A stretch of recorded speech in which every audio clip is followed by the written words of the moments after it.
लाडक्या बहिणींकडून पैसे परत घेण्याचा सरकारचा विचार नाही, मात्र चुकीच्या पद्धतीने पैसे घेणाऱ्यांनी स्वतःहून अर्ज परत केलेत. महिला आणि बालविकास मंत्री आदिती तटकरे यांची माहिती.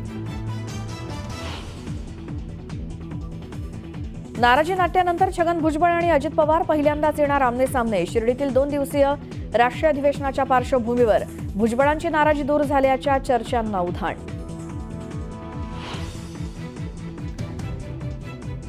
सैफ अली खानवर हल्ला करणारा दादर परिसरात आढळला. मोबाईलच्या दुकानात इयरफोन्स खरेदी करतानाचा व्हिडिओ समोर.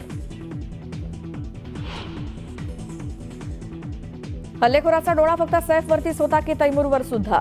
रिक्षा चालकानं दिलेल्या माहितीमुळे चर्चांना उधाण.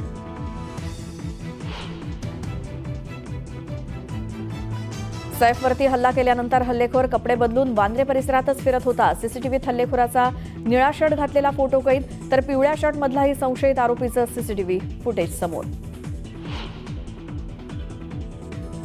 खंडणी प्रकरणी वाल्मिक कराडच्या जामिनावर आज केज न्यायालयात सुनावणी. केज न्यायालय काय निर्णय देणार याकडे लक्ष. बांगलादेशी नागरिकांच्या विरोधात पोलिसांची धडक कारवाई. पुण्यातून एकाला अटक, तर रत्नागिरीतनं एका महिलेला घेतलं ताब्यात.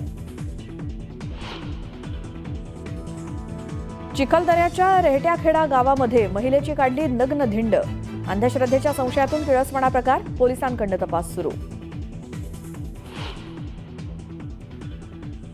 चॅम्पियन्स ट्रॉफी स्पर्धेसाठी भारतीय संघाची आज होणार घोषणा. राष्ट्रीय निवड समितीसोबतच कॅप्टन रोहित शर्मा राहणार उपस्थित.